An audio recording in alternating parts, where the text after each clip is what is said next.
ബഹുമാനമുള്ള മുഅ്മിനീങ്ങളെ, സഹോദരന്മാരെ, അല്ലാഹു സുബ്ഹാനഹു വ തആല അവൻ്റെ സൃഷ്ടികളിൽ ഏറ്റവും ഉത്തമരായിട്ടാണ് മനുഷ്യനെ സൃഷ്ടിച്ചിട്ടുള്ളത്. അല്ലാഹു തആല മനുഷ്യനെ ഇതര സംവിധാനങ്ങളിൽ നിന്ന് വ്യത്യസ്തമായി തിരിച്ചറിവെന്ന മഹത്തായ അനുഗ്രഹം സമ്മാനിക്കുകയുണ്ടായി. തിരിച്ചറിവിനോടൊപ്പം അല്ലാഹു തആല മനുഷ്യന് സമ്മാനിച്ച ഒരു പ്രധാന സമ്മാനമാണ് സ്വാതന്ത്ര്യം എന്ന് പറയുന്നത്. നമുക്കറിയാം, 1947 ഓഗസ്റ്റ് 15 ഇന്ത്യ മഹാരാജ്യം സ്വാതന്ത്ര്യം പ്രാപിച്ച ദിനമാണ്. അല്ലാഹു സുബ്ഹാനഹു വ തആല മനുഷ്യനെ സ്വതന്ത്രനായി പടച്ചെങ്കിലും മനുഷ്യരിൽപ്പെട്ട ചിലരുടെ അധികാര ദുർമോഹവും സ്ഥാനമാനങ്ങൾ നിലനിർത്താനുള്ള അവരുടെ അമിതമായ ത്വരയും മനുഷ്യരിൽപ്പെട്ട ഒരു വലിയ വിഭാഗത്തെ അടിമകളാക്കി വെക്കാൻ അവരെ പ്രേരിപ്പിച്ചിട്ടുണ്ട്. നമുക്കറിയാം, ബ്രിട്ടീഷുകാർ ഇന്ത്യയിൽ ആധിപത്യം ഉറപ്പിക്കാനായി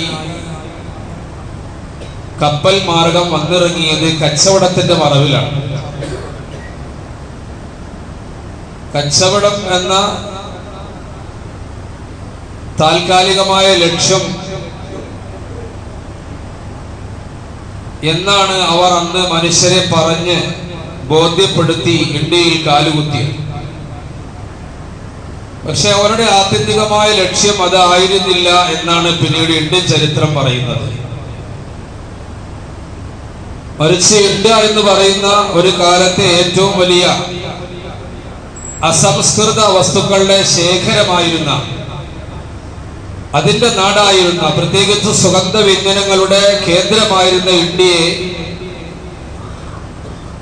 അവരുടെ വരുതിയിൽ കൊണ്ടുവന്ന് ഇവിടെ നിന്ന് കിട്ടാനുള്ളതിന്റെ പരമാവധി വസ്തുക്കൾ ശേഖരിച്ചു കൊണ്ടുപോയി അവരുടെ നാട് പുഷ്ടിപ്പെടുത്തുക, സുഖലോലുപന്മാരായി അവിടെ കഴിയുക, അവരുടെ അധികാരം ഇവിടെ സ്ഥാപിക്കുക തുടങ്ങിയ ആത്യന്തികമായ പല ലക്ഷ്യങ്ങളും മുന്നിൽ വെച്ചുകൊണ്ടാണ് ബ്രിട്ടീഷുകാർ ഇന്ത്യയിൽ കാലുകുത്തിയത്. അതിന് അവർ ആദ്യം ചെയ്തൊരു പണിയുണ്ട്.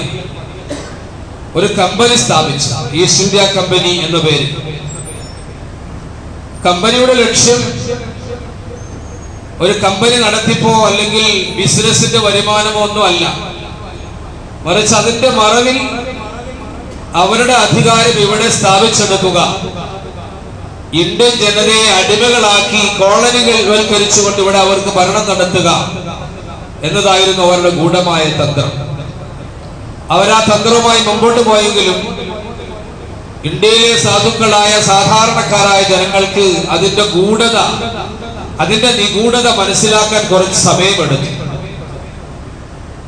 പിന്നീട് അവരുടെ പല കാര്യങ്ങളിൽ ഇവരെ കൈവച്ചു തുടങ്ങിയപ്പോഴാണ് ഇവരുടെ ഗൂഢമായ ലക്ഷ്യം എന്തെന്ന് തിരിച്ചറിഞ്ഞ സ്വാതന്ത്ര്യദാഹികൾ ഇന്ത്യയിൽ സ്വാതന്ത്ര്യ സമരം നയിക്കാൻ വേണ്ടി മുമ്പോട്ട് ഇറങ്ങിയത്. അതിൽ ഇന്ത്യയിൽ അന്ന് ജീവിച്ചിരുന്ന എല്ലാ മതവിഭാഗക്കാരും, പ്രത്യേകിച്ച് ഹൈന്ദവരും മുസ്ലിമുകളും, എടുത്തു പറയേണ്ടത് തന്നെയാണ്, ഹൈന്ദവരും മുസ്ലിമുകളും സജീവമായി ഇന്ത്യൻ സ്വാതന്ത്ര്യ സമരത്തിൽ പങ്കെടുത്ത് ത്യാഗങ്ങൾ സഹിച്ചവരാണ്.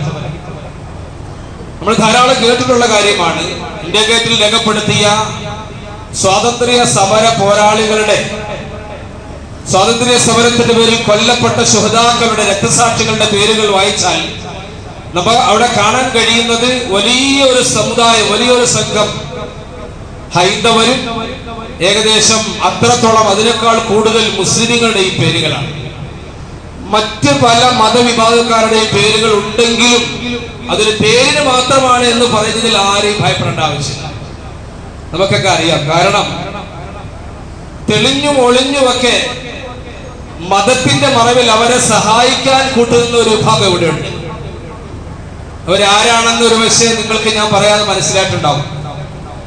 നമ്മുടെ ഇന്ത്യൻ ചരിത്രവും സ്വാതന്ത്ര്യ സമര ചരിത്രമൊക്കെ ഒന്ന് വായിച്ചാൽ വിരലുണ്ടാവുന്ന ചില പേരുകൾ മാത്രമാണ് അവരുടെ മതത്തിൽപ്പെട്ടവരെ നമുക്ക് കാണാൻ കഴിയും. അവരെ നമ്മൾ ആദരിക്കുകയും അംഗീകരിക്കുകയും ചെയ്യുന്നു. അതിലൊരു വൈമനസ്യം നമുക്കില്ല. പക്ഷെ മഹാഭൂരിപക്ഷം പ്രിയപ്പെട്ട ഗാന്ധിജി ഉൾപ്പെടെ സർദാർ വല്ലഭായ് പട്ടേൽ ഉൾപ്പെടെ ഇങ്ങോട്ട് വന്നാൽ ഒരു വലിയ സംഘം, ഒരു വലിയ എണ്ണം ഹൈന്ദവ സഹോദരന്മാർ ഇന്ത്യൻ സ്വാതന്ത്ര്യ സമരത്തിന് ചുക്കാൻ പിടിക്കുകയും അതിനുവേണ്ടി ത്യാഗങ്ങൾ അർപ്പിക്കുകയും അതിനുവേണ്ടി രക്തസാക്ഷിയാക്കപ്പെടുകയും ചെയ്തു. അതിനൊക്കെ കൂടുതൽ മുസ്ലിമീങ്ങൾ യഥാർത്ഥത്തിൽ ഇസ്ലാമിനും മുസ്ലിമീങ്ങളോടും ജനിച്ച മണ്ണിനോടുള്ള കൂറ് ആരെയും പഠിപ്പിക്കേണ്ട ആവശ്യമില്ല. ഹബീബായ റസൂലുള്ളാഹി സ്വല്ലല്ലാഹു അലൈഹി വസല്ലം തങ്ങളുടെ ചരിത്രം, മക്ക വിട്ട് മദീനയിലേക്ക് മുശ്രിക്കുകൾ പ്രവാചകനെ ഓടിച്ചപ്പോൾ റസൂലുള്ളാഹി തങ്ങളെ പറഞ്ഞു വിട്ടപ്പോൾ അതീവ ദുഃഖിതനായിട്ടാണ് അങ്ങ് പരിശുദ്ധ കഅബയുടെ മുമ്പിൽ വന്നു നിന്ന് അതീവ ദുഃഖിതനായി പ്രയാസത്തോടെ മനസ്സ് തകർന്നുകൊണ്ടാണ് ചില വാക്കുകൾ അവിടെ പറഞ്ഞത്.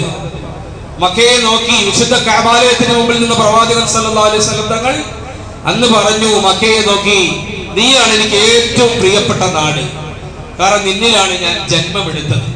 അപ്പൊ ജന്മനാടിനോടുള്ള കൂറെന്ന് പറയുന്നത് ഒരു മുസൽമാനെ സംബന്ധിച്ചിടത്തോളം അവന്റെ രക്തത്തിൽ അലിഞ്ഞു ചേർന്നതാണ്. അത് പുറത്തുനിന്ന് ആരും പഠിപ്പിക്കേണ്ട ആവശ്യമില്ല. മുസ്ലിങ്ങളെ അവർക്കത് നൈസർഗികമായി അവരുടെ പ്രകൃതിയാ തന്നെ കിട്ടിയതാണ് കൂടെ. അല്ലെങ്കിൽ അവരുടെ മതം അവരെ പഠിപ്പിക്കുന്ന ചട്ടക്കൂടിൽ അവർക്കുള്ളതാണത്. അല്ലാഹുവിന്റെ റസൂൽ മക്ക വിട്ടു പോയപ്പോ പറഞ്ഞു, ഇവരെന്നെ ഇവിടെ നിന്ന് പറഞ്ഞു വിട്ടില്ലായിരുന്നുവെങ്കിൽ, എന്റെ ജനത എന്നെ ഈ നാട്ടിൽ നിന്നും ആട്ടി ഓടിച്ചില്ലായിരുന്നെങ്കിൽ ഇറക്കി ഞാൻ നീയല്ലാത്തൊരു നാട്ടിലും ജീവിക്കുമായിരുന്നില്ല എന്ന് വികാര നിർഭരനായി സങ്കടത്തോടുകൂടി കണ്ണീരൊഴുക്കിക്കൊണ്ട് പ്രവാചകൻ സല്ലല്ലാഹു അലൈഹി വസല്ലമ മക്കയോട് വിട പറയുന്ന രംഗം കിതാബിൽ നമുക്ക് വായിക്കാൻ കഴിയും. അന്ന് തുടങ്ങിയതാണ് മുസ്ലിം ഉമ്മത്തിന്റെ മാതൃരാജ്യ സ്നേഹം.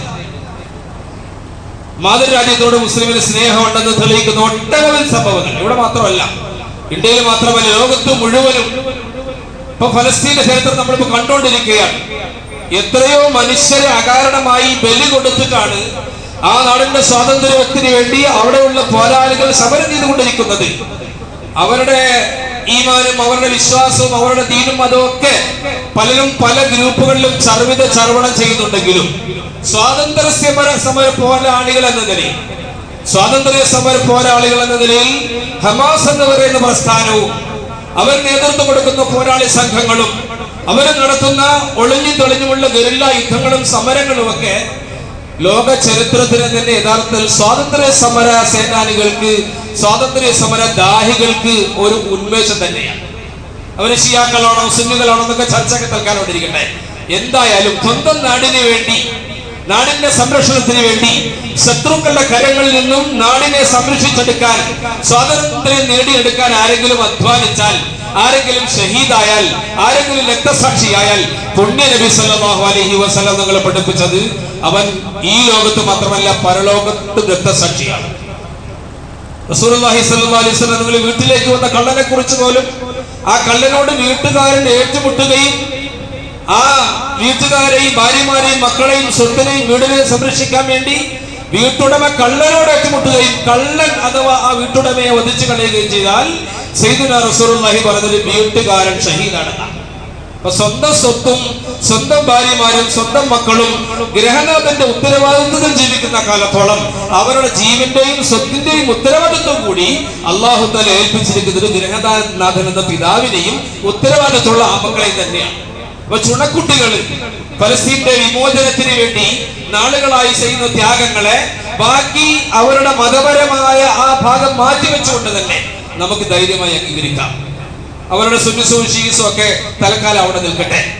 ഇതൊരു പ്രചോദനമാണ് ലോകത്തിന്. അതുകൊണ്ട് സഹോദരന്മാരെ, ഇന്ത്യ മഹാരാജ്യം സ്വാതന്ത്ര്യമായിട്ട് വർഷം കുറെ 1950 ജനുവരി 26-നാണ് ഇന്ത്യ ഒരു സ്വതന്ത്ര റിപ്പബ്ലിക്കായി മാറുന്നത്. 47 ഓഗസ്റ്റ് 15-ന് സ്വാതന്ത്ര്യം എന്ന മഹത്തായ കുടിനീർ ഇന്ത്യയിലെ ത്യാഗിവര്യന്മാരായ ഒരു വലിയ സംഘത്തിന്റെ രക്തസാക്ഷിത്വത്തിന്റെ ബാക്കി പത്രമായി നമുക്ക് ലഭിച്ചെങ്കിലും അത് സ്വതന്ത്ര പരമാധികാര രാഷ്ട്രമായി മാറാൻ പിന്നീട് 2-2.5 വർഷം കൂടി എടുത്തു. കാരണം എന്താ, ഒരു നിസ്തുലമായ ഭരണഘടന എഴുതി തയ്യാറാക്കാൻ വേണ്ടിയുള്ള സമയമാണ്. നമുക്കറിയാം, മഹാനായ അംബേദ്കർ എന്ന് പറയുന്ന ദളിതനായ ഇന്ത്യയിൽ അന്ന് നിലനിന്നിരുന്ന ജാതി വ്യവസ്ഥക്കെതിരായി ഇന്ത്യൻ ജനാധിപത്യത്തിന്റെ, ഇന്ത്യൻ മതേതരത്വത്തിന്റെ, ഇന്ത്യൻ സോഷ്യലിസത്തിന്റെ ആണിക്കല്ലായ ഭരണഘടന. സഹോദരന്മാരെ, ഇതൊക്കെ ഇന്ത്യൻ ഭരണഘടനയുടെ ആണിക്കല്ലുകളാണ്. ഇന്ത്യയിലെ മതേതരത്വം, ഇന്ത്യയിലെ ജനാധിപത്യം, ഇന്ത്യയിലെ സോഷ്യലിസം. ഇന്ന് ഫാസിസ്റ്റുകളുടെ ഉറക്കം കെടുത്തിക്കൊണ്ടിരിക്കുന്നത് ഈ 3 തത്വങ്ങളാണ്. യഥാർത്ഥത്തിൽ ഈ 3 ആണിക്കല്ലുകളെ ഇളക്കി കളഞ്ഞുകൊണ്ട് ഇവിടെ ഏകാധിപത്യം സ്ഥാപിക്കാനുള്ള ശ്രമമാണ് ഇന്ന് ഭരിക്കുന്ന ഫാസിസ്റ്റുകളുടെ ഭാഗത്ത് നിന്ന് ഉണ്ടായിക്കൊണ്ടിരിക്കുന്നത്. നമുക്കിത് ധൈര്യമായിട്ട് പറയാവുന്ന വിഷയമാണ്. കാരണം എന്താ, ഈ 3 ആണിക്കല്ലുകൾ ഇളക്കി മാറ്റിയാൽ ഇന്ത്യയുടെ രൂപം തന്നെ ഒന്ന് മാറിക്കിട്ടും. മറ്റൊരു ഇന്ത്യയായി ഈ ഇന്ത്യയെ പരിവർത്തിപ്പിക്കാൻ ഫാസിസ്റ്റുകൾക്ക് ലക്ഷ്യമുണ്ട്. ആ ലക്ഷ്യത്തിന്റെ പ്രയാണത്തിലാണ് അവർ നിലവിലുള്ളത്. നമ്മളൊക്കെ ഉറങ്ങിക്കിടന്നാലും അവരാരും ഉറങ്ങുന്നില്ല എന്ന് നാം ഒന്ന് മനസ്സിലാക്കുന്നത് നല്ലതാണ്. കാരണം ഇന്ത്യൻ മതേതരത്വവും, ഇന്ത്യൻ ജനാധിപത്യവും, ഇന്ത്യൻ സോഷ്യലിസവും ഇന്ന് ശക്തമായ വെല്ലുവിളി നേരിടുകയാണ്. ഈ 3 കാര്യങ്ങൾ നിങ്ങൾക്ക് കേരളം ഉൾപ്പെടെയുള്ള സംസ്ഥാനത്ത് നടക്കുന്ന ചില സംഭവ വികാസങ്ങളുടെ ഉള്ളിലേക്കൊന്ന് കടന്നു ചെന്നാൽ നമ്മളെ ദുഃഖിപ്പിക്കുന്ന ഒട്ടനവധി സംഭവങ്ങൾ അതിന്റെ പുറകിൽ നമുക്ക് ചുരുളഴിക്കാൻ കഴിയും. നമുക്കറിയാം, കളമശ്ശേരി സ്ഫോടനമുണ്ടായി. അതിന്റെ പേരിൽ അറസ്റ്റ് ചെയ്യപ്പെട്ടവർ മാർട്ടിൻ, ഏകദേശം 10ഓളം മനുഷ്യരെ പച്ചയ്ക്ക് ബോംബ് വെച്ച് കൊന്ന മാർട്ടിനെ സംബന്ധിച്ച് ഈ ആഴ്ച ഉണ്ടായ തീരുമാനം മാർട്ടിനെതിരെ UAPA ഇല്ല എന്നുള്ളതാണ്. എത്ര അത്ഭുതകരമാണ് സഹോദരങ്ങളെ, എത്ര അത്ഭുതകരമാണ്. എവിടെ നിന്നാണ് നിയമവർക്ക് ലഭിച്ചത്? ഇന്ത്യൻ മതേതരത്വത്തിന്റെ ഏറ്റവും പ്രധാനപ്പെട്ട ആണിക്കല്ലായ സോഷ്യലിസം അഥവാ നീതി വ്യവസ്ഥ തകർക്കപ്പെട്ടുകൊണ്ടിരിക്കുന്നു എന്നുള്ളതിന് ജീവിക്കുന്ന ഉദാഹരണമാണ് അവൻ. ആ സ്ഥാനത്ത്, മാർട്ടിന്റെ സ്ഥാനത്ത് ഏതെങ്കിലും മൂസ ആയിരുന്നെങ്കിലും ഒന്ന് ആലോചിച്ച് നോക്കിയേ, ഒരു ഇബ്രാഹിം ആയിരുന്നെങ്കിലും നിങ്ങൾ ആലോചിച്ച് നോക്കിയേ, എന്തായിരിക്കും കേസിന്റെ സ്ഥിതിയും പോകുമെന്ന് നാം ഒന്ന് മനസ്സിലാക്കണം. നമ്മളെ കണ്ണട ചുരുട്ടാക്കിയാലൊന്നും ഇരുട്ടാവൂല സഹോദരൻ. ഇന്ത്യ വലിയ അപകടത്തിലാണ് ഇപ്പോൾ. നമുക്കറിയാം, ഇന്ത്യ മഹാരാജ്യം 1950 മുതൽ ഇങ്ങോട്ട് സ്വതന്ത്രമാണ് എന്നാണ് എഴുതി വെക്കുന്നത്, എന്നാണ് നമ്മൾ പ്രസംഗിക്കുന്നതെങ്കിലും ഒരു മുസൽമാനെ സംബന്ധിച്ചിടത്തോളം ഒട്ടനവധി വെല്ലുവിളികളിലൂടെയാണ് ഇന്ത്യ മഹാരാജ്യം കടന്നു പോയിക്കൊണ്ടിരിക്കുന്നത് എന്നുള്ളത് ഒരു പരമ യാഥാർത്ഥ്യമാണ്. അതുകൊണ്ട് ഇന്ത്യയിലെ മതേതരത്വം തകർക്കാൻ, ഒന്നാമത്തെ ആണിക്കല്ലായ മതേതരത്വം തകർക്കാൻ, രണ്ടാമത്തെ ആണിക്കല്ലായ ഇവിടത്തെ ജനാധിപത്യം തകർക്കാൻ, മൂന്നാമത്തെ ആണിക്കല്ലായ സമത്വം, നീതി, അത് സോഷ്യലിസം എന്ന പേരിൽ വിളിക്കപ്പെടുന്ന സമത്വ തുല്യനീതി തകർക്കാനുള്ള ശ്രമം നാനാഭാഗത്തുനിന്നും, ചിലപ്പോഴൊക്കെ ഭീകരവാദത്തിലൂടെ, ചിലപ്പോഴൊക്കെ നിയമത്തിന്റെ പഴുതിലൂടെ, ചിലപ്പോഴൊക്കെ കോടതി വരാന്തയിലൂടെ, ചിലപ്പോഴൊക്കെ അധികാരത്തിന്റെ പിൻബലത്തിൽ ഇതിങ്ങനെ ശ്രമിച്ചുകൊണ്ട് ഇരിക്കുകയാണ്. ഇന്ത്യയിൽ പല ബില്ലുകളും പാസ്സാക്കി കഴിഞ്ഞു, പല ബില്ലുകളും പാസ്സാക്കാനുള്ള ശ്രമത്തിലാണ്.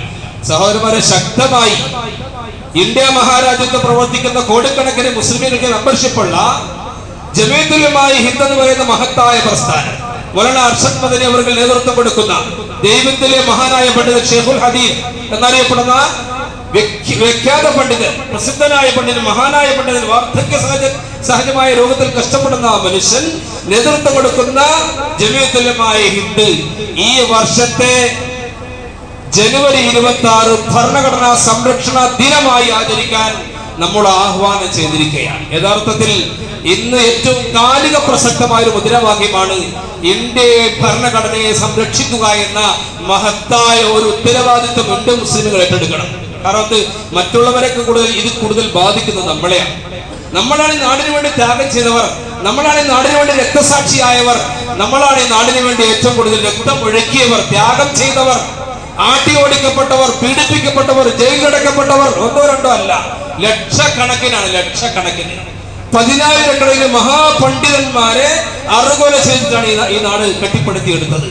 ഇന്ദിരാഗാന്ധിയുടെ, മഹാത്മാഗാന്ധിയുടെ നേതൃത്വത്തിൽ ഈ നാട് കെട്ടിപ്പടുത്തിയെടുത്തത് ആ 10,000 മുസ്ലിം പണ്ഡിതന്മാരെ അറുകൊല ചെയ്തിട്ടാണ്. നിങ്ങൾ ആലോചിക്കണം, അന്നുണ്ടായിരുന്ന ബ്രിട്ടീഷ് സാമ്രാജ്യ ശക്തികൾ, വെള്ളപ്പെട്ട ആൾക്കാർ നിഷ്കരുണം വെടിവെച്ചു കൊന്ന മുസൽമാന്റെ കണക്ക് നോക്കിയാൽ സഹോദരങ്ങളെ കണ്ണു നിറഞ്ഞു പോകുന്ന കണക്കാണ് നമുക്ക് വായിക്കാൻ കഴിയുക. അവിടെ ഇതൊന്നും മറക്കാൻ കഴിയുന്ന കാര്യങ്ങളല്ല.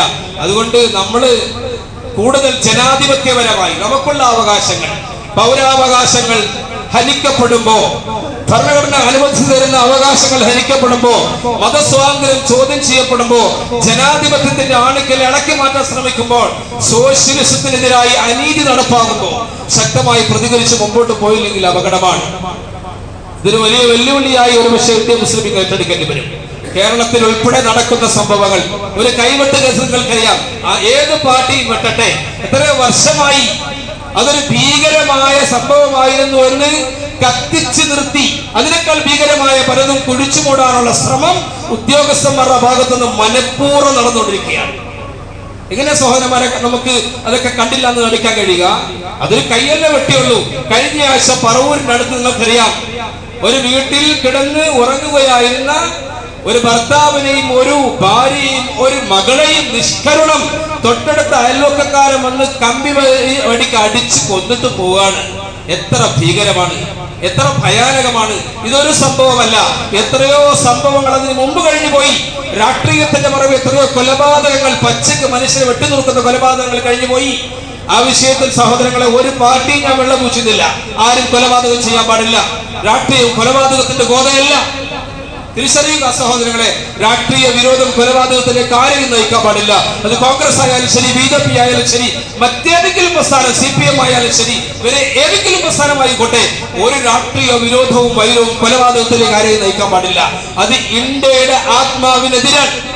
കാരണം ഇന്ത്യ മതനിരത്ത രാഷ്ട്രമാണ്. ഏത് പാർട്ടിയിലും വിശ്വസിക്കാൻ, ഏത് പാർട്ടിയിലും പ്രവർത്തിക്കാൻ, ഏത് പാർട്ടിയുടെ കൂടെയും നിൽക്കാൻ, ഏത് പാർട്ടിക്ക് വേണ്ടി മുദ്രാവാക്യം വിളിക്കാൻ രാഷ്ട്രീയ സ്വാതന്ത്ര്യം നൽകുന്ന ഒരു നാടാണ് ഇന്ത്യ മഹാരാജ്യം. എന്റെ പാർട്ടി മാത്രം കൂടെ പാടുള്ളൂ എന്ന് ആര് ചിന്തിച്ചാലും അതിന്റെ പേര് ഫാസിസം എന്നാണ്. അത് BJP-ക്കാർ തന്നെ ചിന്തിക്കണമെന്നില്ല. ആര് ചിന്തിച്ചാലും അത് ഫാസിസമാണ്. ഞാൻ അതിന് 100% എതിര സഹോദരങ്ങളെ. നമുക്ക് അങ്ങനെ പറയാൻ കഴിയും. ഒരു മുസൽമാൻ എന്ന നിലയിലും ഒരു ഇന്ത്യക്കാരൻ എന്ന നിലയിലും അങ്ങനെ പറയാൻ കഴിയും. കാരണം നമുക്കതിന് സ്വാതന്ത്ര്യമുള്ളതാണ്. പക്ഷെ അതൊരു കൊലപാതകത്തിലേക്ക് നയിക്കുമ്പോൾ ഒരിക്കലും അതിന് അനുകൂലമായി നിലപാടെടുക്കാൻ ഒരു ഇന്ത്യൻ മുസൽമാനോ ഒരു ഇന്ത്യൻ മതേതരവാദിക്കോ സാധിക്കുകയില്ല. ഇതൊക്കെ നമ്മൾ ശരിക്കും മനസ്സിലാക്കേണ്ട വിഷയമാണ്. കാരണം എന്താണ്, ഇതൊക്കെ ഈ ആണിക്കല്ലൊക്കെ ഒന്ന് ഇളക്കി കളഞ്ഞിട്ട് വേണം ഈ സ്ഥാനത്ത് പലതും സ്ഥാപിച്ചെടുക്കാൻ. 99 വർഷമായി കാത്തിരിക്കുന്ന പലതും ഉണ്ട്. അവര് 99 വർഷമായി പലതും കാത്തിരിക്കുന്നുണ്ട്. ഇന്ത്യൻ ജനത അംഗീകരിക്കൂല എന്ന് സമാശ്വസിക്കാം. ഇന്നും ഇന്ത്യയിലെ മഹാഭൂരിപക്ഷത്തിന്റെ, പ്രത്യേകിച്ച് ഹൈന്ദവ സഹോദരങ്ങൾ, ഹിന്ദു സഹോദരന്മാരുടെ മനസ്സിന്റെ മഹാഭൂരിപക്ഷം ഹിന്ദു സഹോദരങ്ങളും മത മൗലികവാദികളല്ല, മതേതരവാദികൾ തന്നെയാണ്. നമുക്ക് വേണ്ടി ശബ്ദിക്കുന്ന അഡ്വക്കന്മാരെ നിങ്ങളത് പഠിച്ചു നോക്കൂ. സുപ്രീം കോടതിയിലും ഹൈക്കോടതിയിലും ഒക്കെ ഇന്ത്യൻ സ്വാതന്ത്ര്യ സമരത്തിൽ പങ്കെടുത്ത ആൾക്കാരെ ഉയർത്തി പറയുന്ന അഡ്വക്കന്മാരെ പേര് നോക്കൂ സഹോദരങ്ങളെ. ഒരു കേസ് വരുമ്പോ മുസ്ലിമുകൾക്കെതിരെ കേസ് നടത്താൻ വേണ്ടി വാദിക്കാൻ പലരും തയ്യാറായി വരുമ്പോ സത്യത്തിന് വേണ്ടി, നീതിക്ക് വേണ്ടി, മതേതരത്വത്തിന് വേണ്ടി, മത നിരപേക്ഷതയ്ക്ക് വേണ്ടി വാദിക്കുന്ന സുപ്രീം കോടതിയിലെ ജഡ്ജിമാരെ നിങ്ങൾ പഠിച്ചു നോക്കൂ. എത്ര നല്ല ഹിന്ദു സഹോദരന്മാരാണ് അവരൊക്കെ. മുസ്ലിമുകൾ പേരിന് മാത്രമേ ഉള്ളൂ. അവരൊക്കെ ഉള്ളത് കൊണ്ടല്ലേ ഇന്ത്യൻ ജനാധിപത്യം ഇവിടെ നിലനിൽക്കുന്നത്, മതേതരത്വം നിലനിൽക്കുന്നത്, സോഷ്യലിസം ഇവിടെ നിലനിൽക്കുന്നത്. ഇതൊക്കെ ഇളക്കി കഴിഞ്ഞിട്ട് പ്രധാന തന്ത്രിയാകാനുള്ള ശ്രമമാണ് ഇപ്പൊ നടന്നുകൊണ്ടിരിക്കുന്നത്. പ്രധാനമന്ത്രി ആ വേഷമൊക്കെ നേരെ വെച്ചിട്ട് തന്ത്രിയാകാനുള്ള ശ്രമത്തിലാണ് സഹോദരങ്ങൾ. ഞാൻ പ്രധാനമന്ത്രി വ്യക്തിപരമായിട്ട് വിമർശിക്കുകയില്ല. പക്ഷേ ഡോക്ടർ രാജേന്ദ്ര പ്രസാദ് ഇന്ത്യയിലെ ആദ്യത്തെ പ്രസിഡന്റാണ്. അദ്ദേഹത്തോട് രാമനാഥ ക്ഷേത്രം ഉദ്ഘാടനത്തിന് വരാൻ വേണ്ടി അന്നത്തെ ക്ഷേത്ര ഭാരവാഹികൾ വിളിച്ചപ്പോൾ അദ്ദേഹം ഒരു കാര്യം പറഞ്ഞു: ഞാനൊരു മതേതര ഇന്ത്യയുടെ പ്രസിഡന്റാണ്, ഒരു മതചടങ്ങിന് പോയി പങ്കെടുക്കാൻ എനിക്ക് മനസ്സില്ല. എത്ര ധീരമാണ് അന്ന വാക്കുകൾ. ചരിത്രത്തിന് തങ്കലിപികൾ രേഖപ്പെടുത്തപ്പെട്ട് കിടക്കുന്ന ഡോക്ടർ രാജേന്ദ്ര പ്രസാദിന്റെ വാക്കുകൾ ചിന്തനീയമാണ് സഹോദരങ്ങളെ. ഒരു മതത്തിന്റെ പരിപാടിയിൽ കാർമ്മികത്വം വഹിക്കാൻ ഒരു മതേതര രാജ്യത്തിന്റെ പ്രസിഡന്റിനാവില്ല എന്ന് ധീരമായി മറുപടി പറഞ്ഞ ഒരു മുൻഗാമി നമുക്കുണ്ടെന്ന് നാം മനസ്സിലാക്കുക. ഒരു ഹിന്ദു സഹോദരനല്ലേ? ആലോചിക്കുക, എത്ര നല്ല മനുഷ്യർ നമ്മുടെ കൂട്ടത്തിലുണ്ട്, അവരുടെ കൂട്ടത്തിലുണ്ട്. ഇന്നും ഈ ഇന്ത്യ എന്ന് പറയുന്ന മഹത്തായ രാജ്യത്തെ കാത്തു സൂക്ഷിച്ചിരുന്നത് അവരൊക്കെ തന്നെയാണ്. അവിടെ നമ്മളൊന്ന് മനസ്സിലാക്കണം, ഈ ജനുവരി 26 റിപ്പബ്ലിക് ഡേ ആണ്. ഇന്ത്യൻ മതേതരത്വത്തെ കാത്തു സൂക്ഷിക്കാൻ നാമൊക്കെ പ്രതിജ്ഞ എടുക്കേണ്ട സമയമാണ്. ഇവിടെ പല കാര്യങ്ങളും നിരോധിച്ചു. ഗോവധം നിരോധിച്ചു സഹോദരങ്ങളെ. ഗോവധം എന്ന് പറയുന്നത് ഒരു മഹാപാതകമായിട്ട് ഇന്ത്യൻ ജനാധിപത്യമോ അല്ലെങ്കിൽ ഇന്ത്യൻ മതേതരത്വമോ ഇന്ത്യൻ സോഷ്യലിസമോ കാണുന്നില്ല, ഇന്ത്യൻ ഭരണഘടനയെ കാണുന്നില്ല. ഇപ്പൊ എന്തിനു വേണ്ടിയൊക്കെ വാദിച്ചുകൊണ്ടിരിക്കുന്നു? 1991 പാസാക്കിയ ഒരു നിയമമുണ്ട്, ആരാധനാലയ നിയമം. അത് പിൻവലിക്കാൻ വേണ്ടി സുപ്രീം കോടതിയിൽ കേസ് കൊടുത്തിരിക്കുകയാണ് ഇവിടുത്തെ ഒരു വിഭാഗം ആൾക്കാർ. അതുകൊണ്ട് ഉദ്ദേശം എന്താണ്? പല പള്ളികളും ഒരു കാലത്ത് ഹൈന്ദവ അമ്പലങ്ങളായിരുന്നു എന്ന് പറഞ്ഞ് ആ പള്ളികളൊക്കെ പൊളിച്ച് നീക്കിയിട്ട് ഇവിടത്തെ പലതും ഇല്ലാതാക്കണം. മുസ്ലിമുകളുടെ സഹോദരങ്ങളെ ഉറങ്ങിയാൽ അപകടമാണ്. ഉറങ്ങാനുള്ളവരല്ല. പണ്ടൊരിക്കലോ പ്രിയപ്പെട്ട മുസ്ലിം ലീഗ് നേതാവായിരുന്ന 6 മാസം മാത്രം കേരളത്തിന്റെ മുഖ്യമന്ത്രിയായ മിസ്റ്റർ കോയ സാഹിബ് അവർ, അദ്ദേഹത്തോട് അന്നത്തെ മുഖ്യമന്ത്രി പറഞ്ഞു, മുസ്ലിമീങ്ങളെ ഉണർത്താൻ കഴിയില്ല, കാരണം അവര് ചത്ത കഴുതുകളാണ് എന്ന്. മിസ്റ്റർ മുഹമ്മദ് കോയ ഒരു മറുപടി എന്ന് പറഞ്ഞു, പ്രിയപ്പെട്ട സഖാവേ, ഇന്ത്യൻ മുസ്ലിമുകൾ ചത്ത കഴുതുകളല്ല, അവൾ ഉറങ്ങുന്ന സിംഹങ്ങളാണ്. ധീരതോത്തമായ മറുപടിയാണ്. യാഥാർത്ഥ്യമാക്കേണ്ട സമയം ആ സഹോദരങ്ങളെ. ഇന്ത്യൻ മുസ്ലിമുകൾ ചത്ത കഴുതുകളല്ല, മറിച്ച് അവർ ഉറങ്ങുന്ന സിംഹങ്ങളാണ്. വിളിച്ചുണർത്തിയാൽ സഖാവേ അപകടമാണ് എന്ന് മുഖത്ത് നോക്കി പറയാൻ മാത്രം ധീരതയുണ്ടായിരുന്ന ചില പാർട്ടികൾ നമുക്കുണ്ടായിരുന്നു. ഇന്ന് അവരുടെ മൂല്യവും ചോർന്നു പോയിട്ടുണ്ടോ എന്ന് ഞാൻ ബലമായി സംശയിക്കുകയാണ്. പല കാര്യങ്ങളിലും അവർക്ക് ഇസ്ലാമിക ചിട്ടയുണ്ടായിരുന്നു, ഇന്ത്യൻ മതേതരത്വത്തിൽ വിശ്വാസമുണ്ടായിരുന്നു, ഇന്ത്യയെ കാത്തു സൂക്ഷിക്കണമെന്ന പ്രതിജ്ഞ ഉണ്ടായിരുന്നു. അതിനുവേണ്ടി നിലകൊണ്ടവരും അതിനുവേണ്ടി ഭരിച്ചവരും അതിനുവേണ്ടി സ്ഥാനം ത്യാഗം ചെയ്യാൻ മനസ്സുണ്ടായിരുന്നവരും വേണ്ടെങ്കിൽ പോടാ, നിന്റെ സ്ഥാനം എനിക്ക് വേണ്ടെന്ന് പറഞ്ഞ് വലിച്ചെറിയാൻ ധീരത ഉണ്ടായിരുന്ന ആ നമ്മുടെ മുൻഗാമികളായ നേതാക്കന്മാരൊക്കെ ഇന്ന് അന്യം നിന്നുപോയിക്കൊണ്ടിരിക്കുന്നു, ഇല്ലാതായിക്കൊണ്ടിരിക്കുന്നു എന്നുള്ളത് ഒരു ധർമ്മസങ്കടമാണ്. ഇതൊക്കെ പറയുമ്പോ വെറുതെ വികാരത്തിനോട് പറഞ്ഞു വെച്ചതൊന്നുമല്ല. ഈ കാര്യങ്ങൾ ശരിക്കും മനസ്സിലാക്കേണ്ട വിഷയങ്ങളാണ്. അതുകൊണ്ട് 1950 തുടങ്ങി ഇങ്ങോട്ട് ഇന്ത്യൻ ഒരു സ്വതന്ത്ര രാഷ്ട്രമാണ് ഇന്ത്യ. നമുക്കൊരു ഭരണഘടനയുണ്ട്. ലോകത്തെ ഏറ്റവും വലിയ ഭരണഘടനയാണ് ഇന്ത്യ. ഏറ്റവും വലിയ ഭരണഘടനയാണ് ഇന്ത്യയാണ്. ചെറുതല്ല. അമേരിക്കയിൽ പോലും ഇത്ര വലിയൊരു ഭരണഘടനയില്ല. കാരണം അവിടെ നാനാത്വത്തിൽ ഏകത്വം നിലനിൽക്കണം. എല്ലാ മതങ്ങൾക്കും ഇവിടെ നിലനിൽക്കണം. എല്ലാ മതവിശ്വാസികൾ കൂടെ ജീവിക്കണം. സമാധാനമായി ഇവിടെ ജീവിച്ചിട്ട് സമാധാനമായി ഇവിടെ മരിക്കണം. നമുക്കറിയാമല്ലോ, മുൻഗാമികളായ പല സ്വാതന്ത്ര്യ സമര പോരാളികളോടും ഇവിടുത്തെ ബ്രിട്ടീഷ് സൈന്യം പറഞ്ഞൊരു വാഗ്ദാനമുണ്ട്. നിങ്ങൾ ഈ സ്വാതന്ത്ര്യ സമരത്തിൽ നിന്ന് പിന്മാറിയാൽ നിങ്ങൾക്ക് മക്കയിൽ പോയി, നിങ്ങളുടെ പുണ്യനാടായ മക്കയിൽ പോയി താമസിക്കാനുള്ള അവസരം തരാം എന്ന് സഹോദരങ്ങളെ പലരോടും പറഞ്ഞപ്പോഴും അവർ പറഞ്ഞത്, ഞങ്ങൾക്ക് മക്കയേക്കാൾ പ്രിയം, ഞങ്ങൾക്ക് മതകാര്യത്തിൽ മക്കയാണെങ്കിലും ഞങ്ങൾക്ക് ജന്മനാട് മക്കയേക്കാൾ പ്രിയമാണെന്ന് പറഞ്ഞ് വിരിമാറ് കാണിച്ചു കൊടുത്ത് വെടിയുണ്ട ഏറ്റുവാങ്ങിയ മുൻഗാമികളുണ്ട്. അവരുടെയൊക്കെ മതചിട്ട അന്വേഷിക്കുന്നതിന് മുമ്പേ അവരുടെ സ്വാതന്ത്ര്യ ദാഹം നാം ഒന്ന് പഠിക്കണം. അതുകൊണ്ടാണ് ഞാൻ പറഞ്ഞത്, ഫലസ്തീനിലെ ഹമാസിന്റെ മക്കളെ പിന്തുണയ്ക്കുന്നത് മതപരമായിട്ടല്ല, അവരുടെ സ്വാതന്ത്ര്യ ദാഹത്തെ പിന്തുണച്ചു വിടുകയാണ്. ഞാൻ അപ്പുറത്തേക്ക് കടന്നു പോകുന്നില്ല. വിശദമായി പറയാനുള്ള കാര്യങ്ങളുണ്ടെങ്കിൽ ഞാൻ അങ്ങോട്ട് പോകുന്നില്ല സഹോദരങ്ങൾ. അതുകൊണ്ട് ശരിക്കും മനസ്സിലാക്കി വെക്കണം, ഇന്ത്യൻ സ്വാതന്ത്ര്യം, ഇന്ത്യൻ മതേതരത്വം, ഇന്ത്യൻ സോഷ്യലിസം, ഇന്ത്യൻ ജനാധിപത്യം ഒക്കെ അപകടത്തിന്റെ വക്കിലാണ്. അങ്ങനെ വലിച്ചു കൊണ്ടുപോകാനുള്ള ശ്രമമാണ് നടന്നുകൊണ്ടിരിക്കുന്നത്. ആ ഒറ്റ നാട്, ഒറ്റ തെരഞ്ഞെടുപ്പ്, ഒറ്റ പ്രധാനമന്ത്രി, എല്ലാ കാലത്തേക്കും ഒരാളെന്നൊക്കെ ഉള്ള വികലമായ വിദണ്ഡമായ പല വാദങ്ങളും ഇങ്ങനെ ഉയർത്തി കൊണ്ടുവന്നിട്ട് വേണം ഈ നാടിനെ ഇല്ലാതാക്കാനെന്ന് പലരും ശ്രമിക്കുന്നുണ്ട്, പലരും ആഗ്രഹിക്കുന്നുണ്ട്. നമ്മളതിനെ അനുവദിക്കൂല എന്ന് പറയാണ്. അതിനോടൊപ്പം നമ്മൾ ശ്രമിക്കുകയും കൂടെ വേണം. നമ്മൾ പഠിക്കണം, കൊച്ചുമക്കളെ പഠിപ്പിക്കണം. ഇന്ത്യ ഇങ്ങനെ ഉയർത്തി കൊണ്ടുവന്നതിന്റെ പുറകിലെ ത്യാഗം ആരുടേതാണെന്ന് വരും തലമുറയ്ക്ക് പഠിപ്പിച്ചു കൊടുക്കൽ മാതാപിതാക്കളുടെ ബാധ്യതയാണ്. നമസ്കാരം പഠിപ്പിക്കുന്നത് പോലെ, നോമ്പ് പഠിപ്പിക്കുന്നത് പോലെ, ഖുർആൻ പഠിപ്പിക്കുന്നത് പോലെ ഏതൊരു നാടും ആ നാടിന്റെ മുമ്പോട്ടുള്ള ചലനവും നിലനിൽപ്പും ഏതൊരു ചരിത്രത്തിന്റെ അടിസ്ഥാനത്തിലാണോ ഉള്ളത്, ആ ചരിത്രം വരും തലമുറയെ പഠിപ്പിച്ചു കൊടുത്തില്ലെങ്കിൽ വികലമാക്കപ്പെട്ട ചരിത്രം പഠിച്ചിട്ട് ഇന്ത്യയുടെ ശത്രുക്കളായി നമ്മുടെ മക്കൾ വളർന്നു വരുമെന്നുള്ളത് ഒരു പരമയാഥാർത്ഥ്യമാണ്. അതുകൊണ്ട് ഇതൊക്കെ ശരിക്കും പഠിക്കണം, ശരിക്കും മനസ്സിലാക്കണം, ശരിക്കും ഉൾക്കൊള്ളണം. അല്ലാഹു തആല നമ്മുടെ നാടിനെ കാത്തു രക്ഷിക്കുമാറാവട്ടെ. അതുകൊണ്ട് സഹോദരന്മാരെ, ഒരു പക്ഷേ ഈ ഇങ്ങനെ പോകുന്നത് മുൻപത്തെ സംഭവം നമ്മൾ പറയാൻ സമയമില്ലാത്തവർ പറയുന്നില്ല. എത്ര വലിയ അപകടത്തിന്റെ വക്കിലാണ് വഖഫ് ഭേദഗതി ബില്ലുമായി ബന്ധപ്പെട്ട ചർച്ച നടന്നുകൊണ്ടിരിക്കുന്നത്. ആരെയും വിശ്വസിക്കാൻ മേലാതെ തോന്നുന്ന തരത്തിലുള്ള പല പ്രഖ്യാപനങ്ങളും പല രാഷ്ട്രീയക്കാരുടെ ഭാഗത്തു നിന്ന് നാവിൽ നിന്നും അടർന്ന് വീണു തുടങ്ങിയിട്ടുണ്ട്.